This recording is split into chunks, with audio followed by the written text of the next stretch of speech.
Buhay na buhay ang mukha ni Dang at ng mga kasama nito nang pumasok sa living room, sina Sabrina at Liam. Kagad na tumayo ang babae at sumugod ng yakap at halik sa pisngi niya, na parang siya ay long-lost sister nito. I'm so glad to see you, Sabrina. Well, let me look at you. Habang tinitingnan siya ni Dang, nakatingin siya sa mga kasama nito. Hindi niya nakikilala o naaalalang nakatagpo na niya sa kung saan ang dalawang babae. Oh, blooming na blooming ka. Liam, alagang-alaga mo kaibigan ko ha. Narinig niyang tumikhim ang binata sa kanyang tabi. I hope so. You know how precious she is. Muntik na siyang masamid sa sarili niyang laway sa sinabi nito. Napangiti na lang siya. Hindi pa rin talaga makatiis ang kinakapatid na hindi pagkatuwaan ng kanyang kaibigan. Napadalaw ka, Dang, sabi niya. Oo nga eh. Nagbalik ito sa sofa habang lumalapit sila. Hindi ka kasi lumalabas. Anyway, I'd like to introduce you my two companions. This is Joy, writer from Elegance. Itinuro nito ang babae sa kanan. And this is Des, naman from Muir. Kumunot kaagad ang kanyang noo. Writers? Bakit? Bakit pa raw? Ipaliwanag mo nga, Joy. Nagsalita ang babae sa kanan. Marami ho kasi ang nagbigay ng interes sa article na isinulat ko tungkol sa istorya ng pag-ibig nyo. Napaka-romantic kasi eh. Humihingi ho sila ng follow-up story. Kung ano raw ba ang lagay nyo ngayon, kailan raw ba kayo magpapakasal? Napangiti ang writer nang may maalala. May nagtanong pa nga po sa telepono na kung magkakaanak kayo, ano raw bang gusto nyong maging kasarian ng first baby nyo? Hindi nagawang makapagsalita ni Sabrina sa takot sa maaaring lumabas sa kanyang bibig. Umakbay si Liam sa kanya. Alam niya ay bilang pagsuporta. Pero nang marinig ang pagpigil nitong matawa, nainis siyang lalo. Ganun ba? Narinig ngang casual nitong sabi. Gayong nararamdaman niya panginginig ng dibdib nito dahil nga sa pinipigil na pagtawa. So he finds this amusing, ha? Lagi na lang nakakatuwa sa hinayupak na itong mga sitwasyong iipitan ko. Tingnan natin. Gigil niyang naisip. Umaarte na rin. Iniyakap niya ang kamay sa baywang ng kanyang lover boy. Idinikit niya ang katawan dito at bahagya pang kumiskis. Ang kulang na lang, meow. Pero malay ba niyang magbabackfire sa kanyang ginagawa? Sa pagtingala niya para makita ang reaksyon ng binata, napatitig siya rito.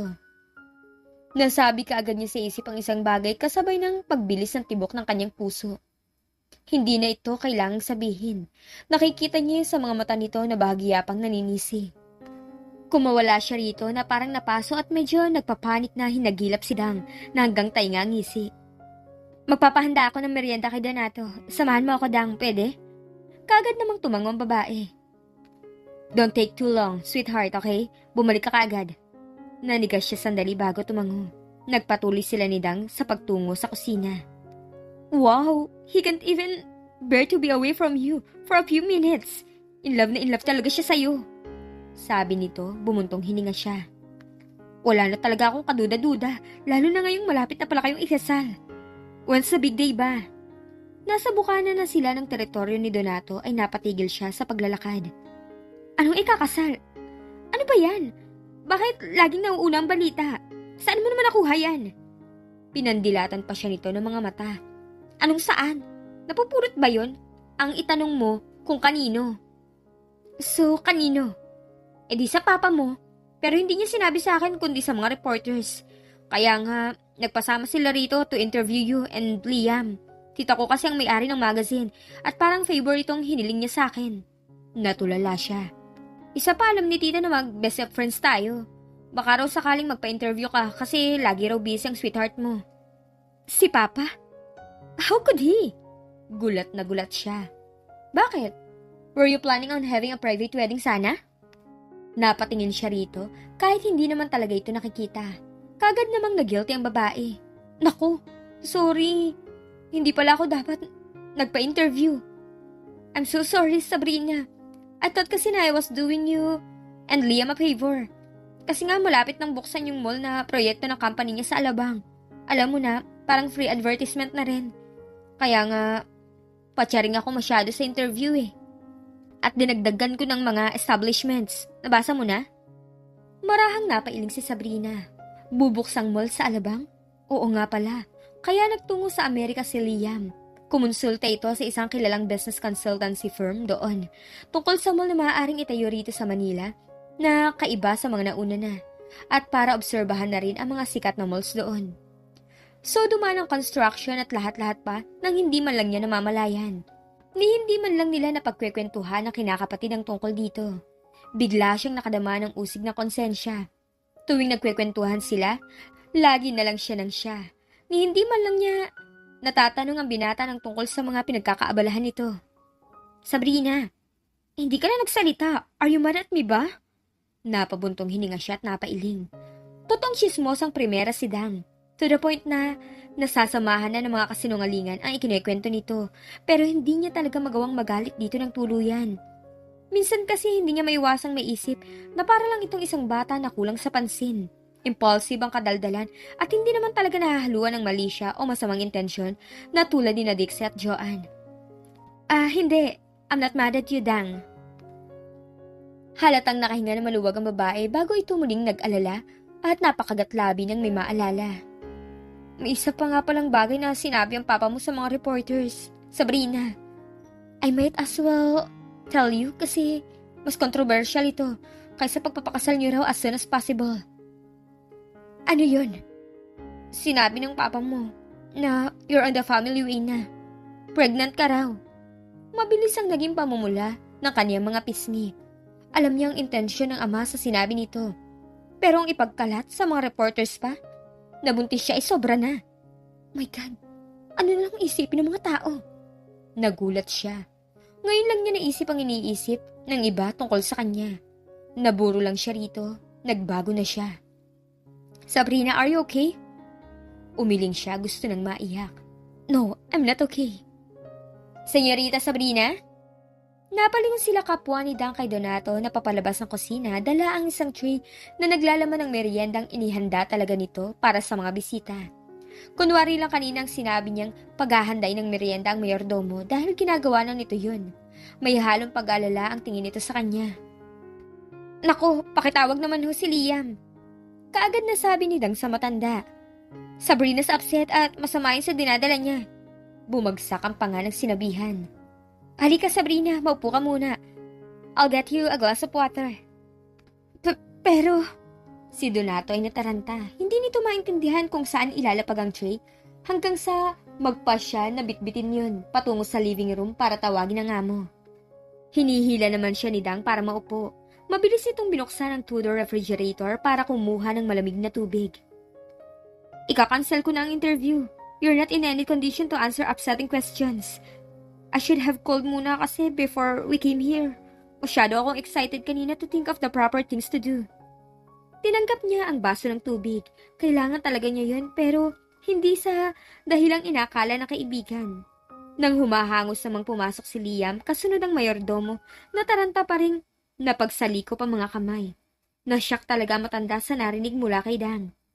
What happened? Tanong kaagad ng binata nang makita ang namumulang mga pisngi ni Sabrina.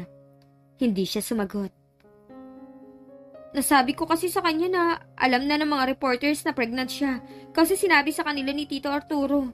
It's my fault. Nag-ingat dapat ako knowing pa naman na she's pregnant nga. Ninong... What? Said what? Napamaang din si Liam. Napakagatlabi na naman ito. Oh my, I understand how you feel. Nagulat din ako nung malaman kong ginawa niya yun. This is supposed to be a family thing, right? Hindi nakasagot ang binata habang napapatingin sa dumidilim na mukha ng kinakapatid. Si Donato naman ay kumuha ng baso at nagsali ng tubig mula sa pitsil para sa sarili. Naubos nito yun sa isang lagok. Sabri, iniangat niya ang kamay para pigilan ito bago tumayo. Sumasakit ang ulo ko. Gusto ko na umakyat sa kwarto. But I have nothing to do with this, I swear. I don't want to talk about it, Liam. Sabrina. Liam, it's better to talk to her when she's calm. Sabi ni Dang na nabubulagan pa rin. Kailangan natin mag-ingat, diba? Dahil sa pagpigil ni Dang sa binata, nagawa niya makatangkas patungo sa kanyang kwarto. Pagdating doon, nangingit-ngit na tumayo siya sa tapat ng salaming wall para tumanaw sa labas. Inis na inis siya. Una nagkunwari si Liam na magkasintahan sila para hindi na siya malapitan ng ibang lalaki, na parang hindi pa effective ang pagkakakulong niya sa bahay nito. Pagkatapos naman ngayon, ang papa na niya ang gumawa ng drastic na paraan para wala na talagang lumapit sa kanya na matinong lalaki. Wala nang pag-asang hindi kumalat ang tungkol sa pagbuntis niya. Sa society na kanya kinabibilangan, sigurado ang ganong klase ng balita ay pagpepiestahan. Wala na talaga siyang pag-asang maituloy ang kanyang plano. Naiiyak niyang naisip. Wala na. Sa buong maghapon hindi lumabas ng kwarto si Sabrina kahit ilang beses na kumatok ang kinakapatid. Hindi rin siya sumagot sa mga tawag nito. Hindi siya kumain kahit nang magutom. Maging si Donato, hindi niya pinagbuksan ng dalhan siya ng pananghalian. Pero napagbigyan din niyang matanda na magdala ito ng merienda dahil hindi na niya matiis ang gutom. At yun ay noong makiusap na ito na kumain siya kahit konti. Kasabay ng pakikipagsundong, hindi siya nito kakausapin kung yun ang kapalit ng kanyang pagkain. Yun lang ang laman ng tiyan niya nang lumabas siya ng kwarto, nang mag-aalas 6 na.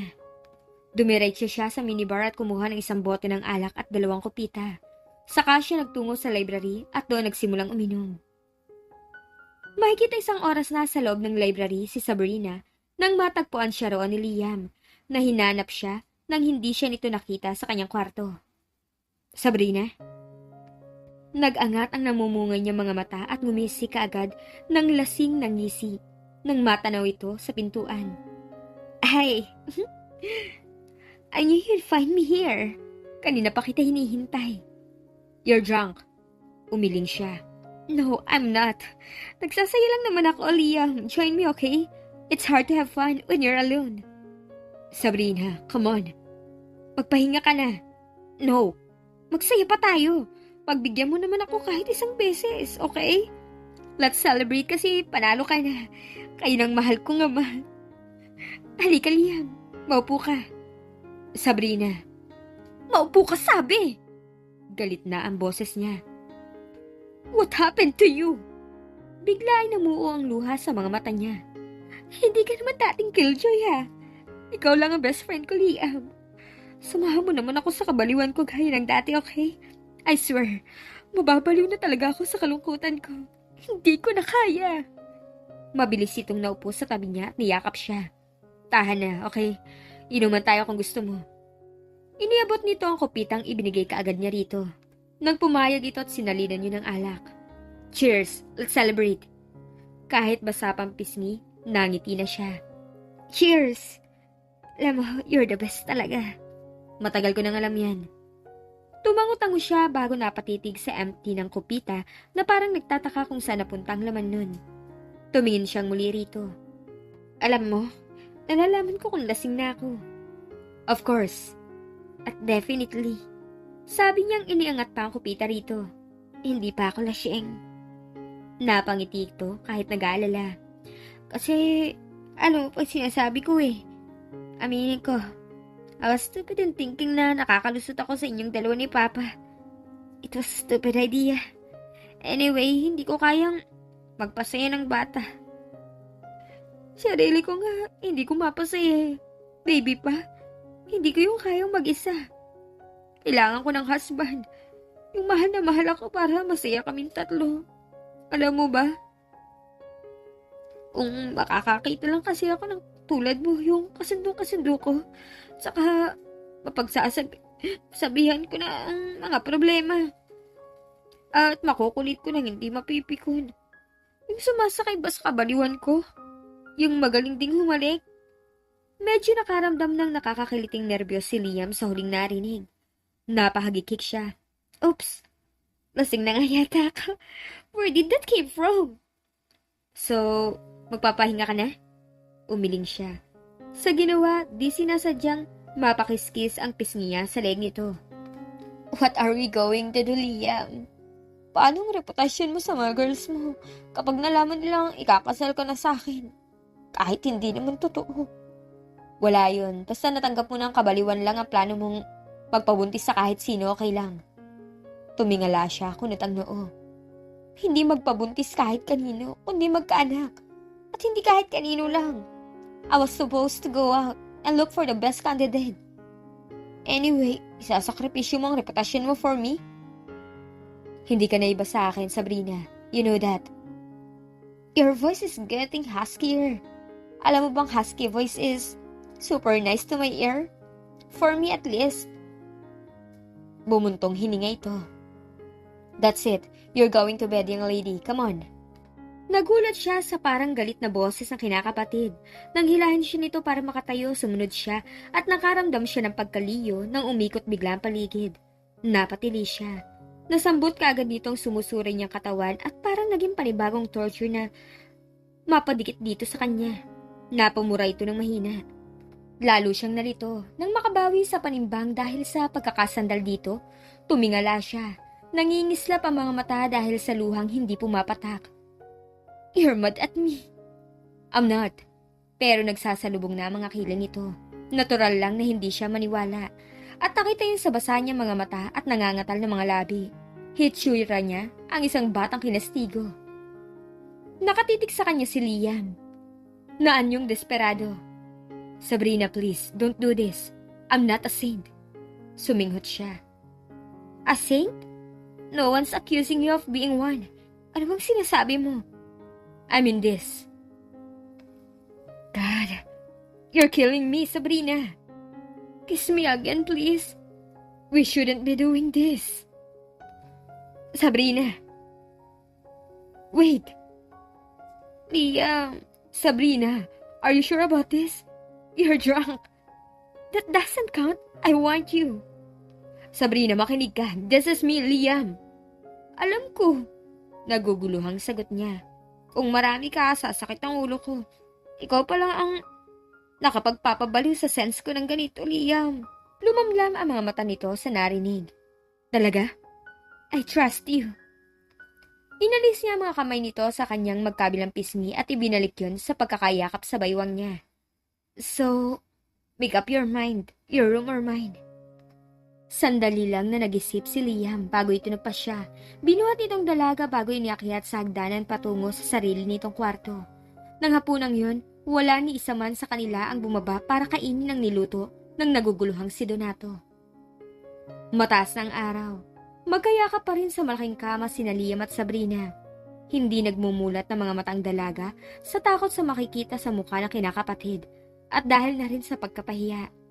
Isang magandang indikasyon na lang na matatawag ang hindi nito pagbitiw sa kanya sa buong magdamag na maaaring hindi ito galit.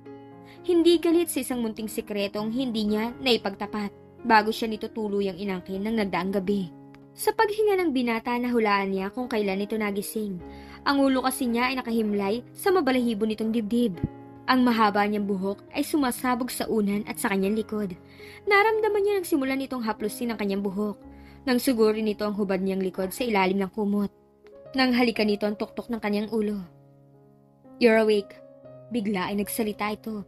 Nagulat siya at medyo namula ng magmulat. Kumilos ang isang kamay nito at inangat ang kaning baba nang hindi pa rin siya kumikilos para tumingin dito. Nagtama ang kanilang mga mata. Bakit hindi mo sinabi? Marahan itong tanong. Bakit? Is it such a bad thing? Ang walang karanasan, kailan pa? Hindi mo ina-expect ano? Sa ugali mo, hindi ko talaga ina-expect na you were doing it with somebody. What? You think I don't know you? Alam ko namang you're all talk lang. Yabang mo. Pero I admit na nagulat pa rin ako. I didn't expect na ako mauna sa'yo. Na sa akin mo ibibigay yun. Sabrina, I just hope na hindi ka nagsisisi. No, hindi ako nagsisisi, Liam. So, kailan mo gusto makasal? What? May nakakasyak ba sa sinabi ko? You look as if a ton of bricks has just fallen down your head. Kasal? Yes, kasal. As in wedding bells. Teka, seryoso ka ba? Kagabi pa. Kung hindi ako seryoso, sana gumamit ako ng protection. Protection? That didn't cross your mind last night? Desisyon ng babae if she wants to get pregnant or not. Hindi kayo mga lalaki lang. At anong ibig sabihin nun? Nalito siya. Hindi niya alam kung anong ibig sabihin nitong tumbukin. Sinadya mong hindi paalala na kailangan nating gumamit ng proteksyon dahil gusto mong mabuntis? I can't believe this. At mukha ngang hindi ito makapaniwala. Dahil imposible na ngayon na makakuha ka pa ng milk sa labas para maging donor. Ako ang ginamit mo. I can't believe you could be that callous. Namutla siya sa narinig na pailing siya. Hindi. I should have seen this coming. Galit na galit, tumayo ito mula sa kama nang hindi alintana ang hubad nitong katawan. I'm sorry, Sabrina. Pero sa ayaw mo't sa gusto, ikakasal tayo. May nangyari na sa atin. Besides, kung mabubuntis ka, hindi ako papayag na hindi mabigyan ng lehitimong pangalan ng aking magiging anak. Is that the only reason why you want to marry me? Because of honor? And the possibility na mabuntis ako? Paano naman ang pagmamahal? Kahit nagdidilim ang mukha ng binata, naramdaman niyang nagbagong emosyon nito. And how do you feel about me, Sabrina? Hindi mo ba ako mahal? I honestly don't know. Hindi siguro sa ganung paraan. Then why the hell did you do it with me? Bakit nagpangking ka sa akin kagabi? Sambulat nito. Nagitla siya at napaurong. Bigla ay hinagilap ni Liam ang kanyang mga balikat at sinimulan siyang yugigin. Answer me! I want an answer! Hindi ko alam! Sagot niyang napapapikit. I really don't know, Liam! Parang nakabawi ng hinahon. Di makapaniwalang nabitiwan siya nito. Parang nanlalambot na napaupo ito sa kama. For what it's worth, it felt right doing it with you. It wasn't just like that, Liam. You were the only one I trusted enough para hayaang makalapit. I'm not sure. Napapikit na naman siya sa pagkalito. But I'm sure that it's foolish na magpakasal tayo dahil lang sa nangyari. Tumim ang mga bagang nito. Salat sa emosyon ang boses nito na magsalita. Mali ka. Napaka-importanteng bagay para sa akin ang dangal. At pananagutan kong kinuha ko sa'yo. Tumayo mula sa kama. Kakausapin ko si Ninong ngayong araw ding to. Ipagtatapat ko ang intensyon kong pakasalan ka sa ayaw mo at sa gusto. Naiwang natutulala sa kama si Sabrina para siyang dinaanan ng bagyo. Kanina lang maganda ang relasyon nila ni Liam to the point na naglalambingan pa sila na parang tunay na magkasintahan. Pero dahil lang sa isang salita, nasira ang lahat. Kasal. Ikakasal siya sa kinakapatid sa ayaw niya at sa gusto. Pero kakatuwang hindi yun ang masyadong bumabagabag sa kanyang dibdib, kundi ang gusot at di pagkakaintindihang nakapagitan ngayon sa kanila. Hindi niya gustong may pinag-aawayan sila nito matapos niyang maramdaman kung gaano talaga ito kalambing, kung gaano ito katender sa kanya, kung gaano nito pinahahalagahan ang kanyang dangal. At yun ay isang nakakalitong isipin. Hindi niya alam kung bakit nakakaramdam siya ng takot. Kumunot ang noon ni Leia sa title pa lang ng article na kanyang namataan sa hawak niyang magazine. Lumutang mula sa pahina ang mga pangalang hindi niya mapaniwalaang magtatabi sa ganung paraan na may bahid romansa. A social belle and a businessman. The Sabrina and Liam romance. Isang sandaling napatitig siya sa mga letra na parang sinisigurong hindi siya nagkakamali ng basa. Pero tama talaga. May pag-aalala sa dibdib. Sinimulan niyang basahin ang artikulo. Nang matapos, nangingit-ngit na ibinagsak niyang magazine sa pagkagulat ng kanyang katabi sa eroplano. Iniharap niya sa labas ng bintana ang tingin. Kalahating oras na lang maglalanding na sila sa Manila. Ilang oras na lang ang layo niya sa kanyang pangarap. Wala siyang balak na basta na lang isuko ang kanyang laban ng ganun na lang. Sabrina Lopez, umanda ka! Tahimik na sabi niya sa magandang babaeng nasa literato na inaakbayan ni Liam. Nung sinabi ng binata sa telepono na hindi totoo ang balitang narinig niya mula sa isang kaibigan tungkol sa relasyon nila na kinakapatid, naniwala siya. Hindi niya naiisip na ang teenager na ikinikwento noon ng dating kasintahan ay magdadalaga ng ganito kaganda.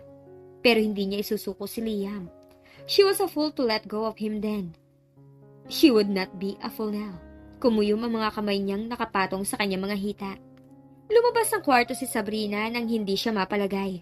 Gusto niyang makausap muli si Liam. Kumain sila na pananghalian na hindi halos nagkikibuan. Paligid-ligid ang mayordomo na may pag-aalala sa tingin pero walang nagpapaliwanag dito ng nangyari. Kung si Yaya Loring ito, marahil napiga na sa kanila ang bawat detalye at nakapagbigay na rin ito ng payo. Kaso lalaki si Donato, hindi ito magsasalita ng hindi kinakausap. Hindi maglalabas ng opinyon kung wala namang humihingi. Donato? Bakit, senyorita? Kumunot ang nonya. Bakit parang guilty ang matanda? Nasaan si Liam? Si Senyorito Liam, nasa kwarto niya, di ba? Lalo tuloy siyang nagtaka. May problema ba? Wala. Sige, senyorita. May sasabihin lang ako kay senyorito. Sige. Dahil nagdududa pumasok man siya sa sariling kwarto. Hinayaan niyang may siwang ang pinto para marinig ang usapan ng dalawa. Narinig niya mula kay Donato na may bisita si Liam. Kung sino hindi na niya narinig, ibinulong yun. Naisara niya ang pinto bago dumaan ang dalawa kaya hindi nahuli ng mga ito ang kaniyang pakikinig. Isa yung pagkakamali na natuklasan niya ng marinig. Hindi ang boses ng ama kundi ang boses ng isang babae. Natigilan siya sa labas ng pinto ng living room habang sinisino ang boses. I decided to take you up on that invitation. That's why I'm here. Sabi ng babae na may accent sa pagsasalita. Well, aren't you happy, Liam dear? Naririnig pa lang niya ang sagot ng binata ay nabubuo na ang hinala sa kanyang dibdib. Of course, but this is a surprise, Leia. I didn't expect you to arrive this soon. Si Leia. Mapait niyang naibulong. I miss you, Liam, more than I should admit. Pigil ni Sabrina ang hininga, gumagalaw ang boses, naglalakad si Leia. Hindi niya napigilan ang sarili na sumilip sa gilid ng dingding para makitang nangyayari sa sala. Para makitang nakayakap ang babae kay Liam. Tanging ang halatang hindi pagtugon ng binata sa yakap ang naging dahilan kung bakit hindi siya napasugod. Admitting things like that is dangerous, Leia. Nangaakit ang tingin ng dating katipan habang umiling ito. I don't care. How about this? I still love you. I've never stopped loving you. I realized that I was so wrong to let you go. Leia. Ang tangkang pagpaprotesta nito ay natakpan ng halik ng babae. Alupat natigilan si Sabrina sa panunubok niya sa may pinto, pero hindi agad siya nakalapit. Masakit. Bakit masakit? Nagsisikip ang dibdib niya at halos hindi siya makahinga sa sama ng loob. Well, at least hindi na siya ngayon mahihirapang kumbinsihin si Liam na wag na siyang pakasalan. Mahal pa pala nito si Leia. Ang problema na isip niya habang nararamdaman ang paglandas ng luha sa kanyang mga pisngi ay kung paano niya tatanggaping wala na ito sa kanya. Ngayon natuklasan niyang mahal pa pala niya ito. Mahal na mahal. Alam niyang hindi niya makakayang maging hadlang sa dalawa. Hindi niya magagawang maging dahilan para hindi lumigaya si Liam. Umiiyak pa rin, nagtungo siya sa study. Pinahid muna niya ang luha bago inangat ang telepono. Sa ikalawang ring pa lang ay sumagot na si Don Arturo sa private line nito. Hello? Hello pa, I miss you. Kilala na siya nito para hindi marinig ang kalungkutan sa boses niya. Kaagad itong nag-alala. May problema ka ba, anak? Medyo, Papa. But first, I want you to know na wala ka nang dapat ipag-alala. Wala na akong balak na ituloy ang plano ko. You're right, it was crazy. Is that true? Yes, cross my heart and hope to die. Then you're welcome to come home. Kailan mo gusto umuwi? Ngayon na kung pwede. Nagulat ito. Hindi lang sa bilis ng hiling kundi dahil kahit kailan hindi ito ginamitan ng anak ng salitang kung pwede. Anytime you'll be fine, pero bakit ka nagmamadali? May bisita kasi si Liam, Papa. Naiiyak na naman siya. Nagbalik na si Leia. Remember her? Yung girlfriend niya noon? Leia? Yes, Pa. At hindi ko gusto makaistorbo. Ipasundo mo na ako kay Carding, okay? At sa Paranaque ka tutuloy? No. I'm going home. Naisip kong we need some time together pa. Matagal na pala nating hindi ginagawa yun. Then, I'll be waiting for you here, anak. I'll be here, okay? Bago pa siya mapahagulhol, ibinaba na niya ang telepono, saka siya tuluyang umiyak. Yayayain niya ang ama sa ibang bansa, lalayo siya. Doon sa hindi niya maririnig ang kalimbang ng mga kampana kapag ikinasal na sina Leia at Liam. Alam niyang hindi niya makakaya. Hapon pa susunduin ng kanilang driver si Sabrina, kaya naisip niyang maglakad-lakad muna sa labas ng bahay bago mag-impake ng kanyang mga damit. Hindi niya gustong makasalubong sina Liam at Leia sa kanyang pagkakyat. Wala siyang balak na sabihin kagad sa kinakapatid ang kanyang pag-alis. Isa pa baka makaistorbo pa siya sa pagbawi nang nagkabali ka magkasintahan sa mga araw na matagal nilang paghiwalay. Lumabas siya sa may swimming pool. Kung magkakabahay siyang muli, hindi siya magpapagawa ng pool.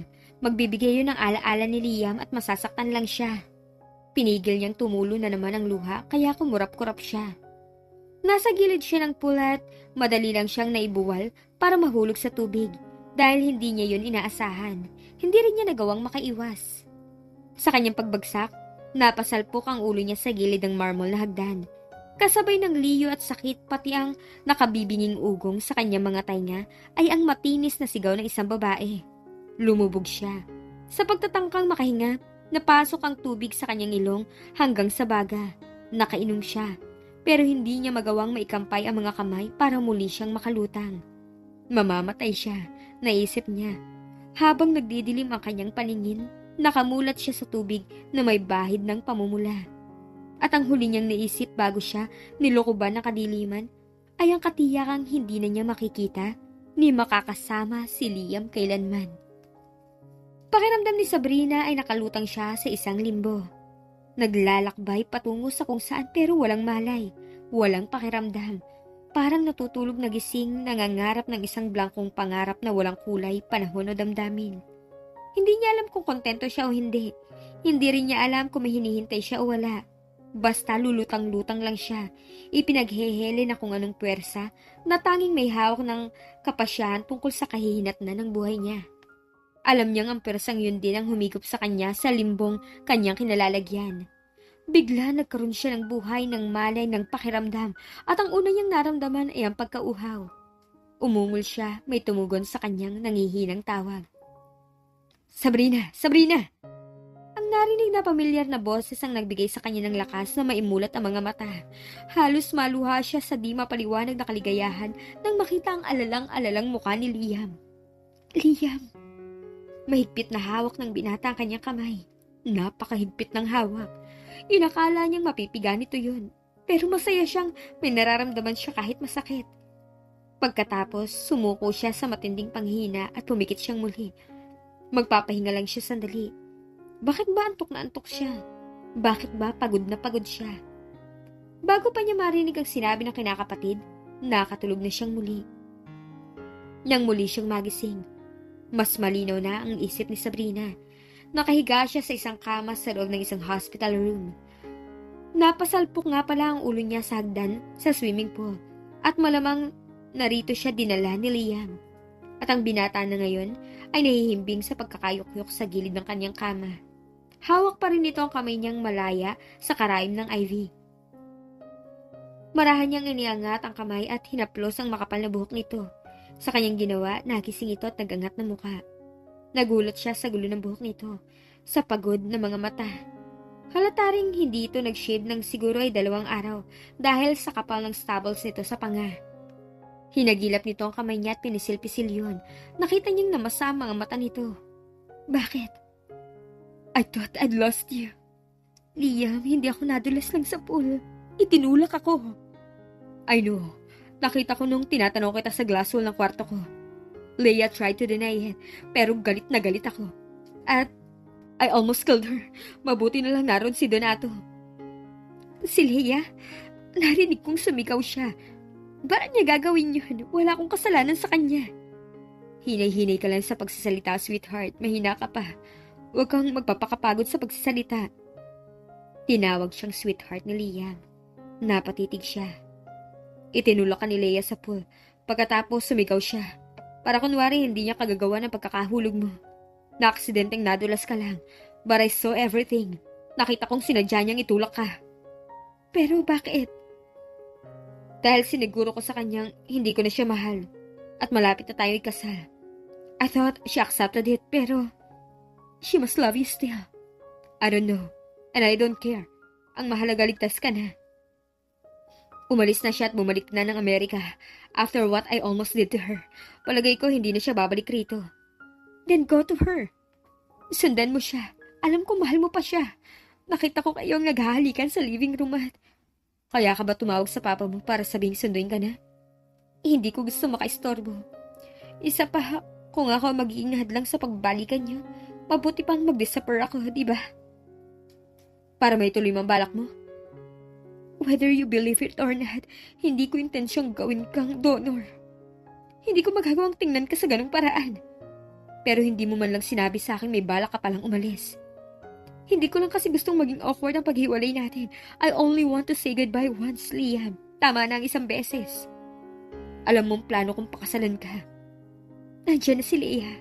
I'm sorry, akala ko talaga nagkabalikan na kayo. I admit that I tried to recapture that feeling I felt for her before. Baka ako sakaling tumigil ito bago umiling. But it was doomed from the very start. I really don't love her anymore. Ikaw naiisip ko, Sabrina. I told you, hindi ko gustong pakasal kung hindi rin lang pag-ibig ang dahilan. Hindi ako pakakasal sa'yo just because of, alam mo na, ikaw yun na una. Or a child na hindi pa nga natin alam kung nag-exist. Hindi ganun kababaw ang pag-ibig ko. And you think na ganun lang sa akin? Mababaw? You really believe na pakakasalan kita kahit wala akong nararamdaman para sa'yo? I love you, Sabrina. I'm honest enough to admit to myself na hindi pag-ibig ng pangkinakapatid lang ang nararamdaman ko. Simula nung mahalikan kita, I have never cared for a woman the way I care for you before. I have never been this passionate with any other woman the way I'm with you.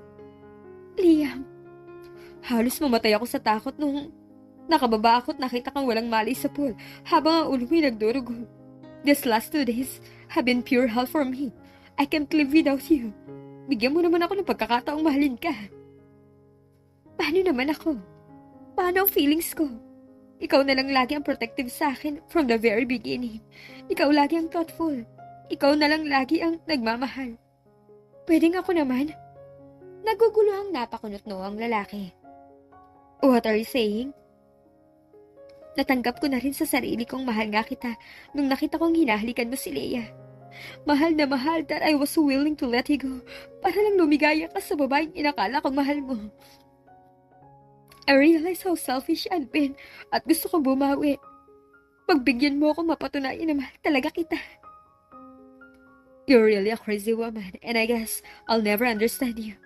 But yes, your wish is my command. I'm warning you. Though, hindi ako magsasawa sa pag-ibig mo. So what? Hindi rin naman ako magsasawa sa pagmamahal sa'yo. I love you, Sabrina Lopez. I have this feeling na magkakasawaan tayo sa kahihintay kung sino magsasawa sa ating dalawa.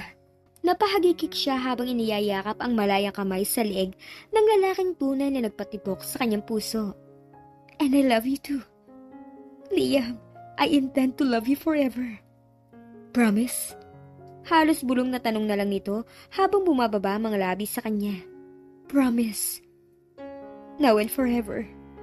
Mahinang sagot niya bago isinuko ang sarili sa masuyo nitong halik. At dito na po nagtatapos ang love story ni Liam at Sabrina Lopez. Maraming salamat po sa lahat ng sumuporta sa istoryang ito. Sa mga likes, comments, and new subscribers. Sana ay muli niyong subaybayan ang susunod na love story na aming ibabahagi sa inyo. Thank you and God bless you all. Love, My Views TV.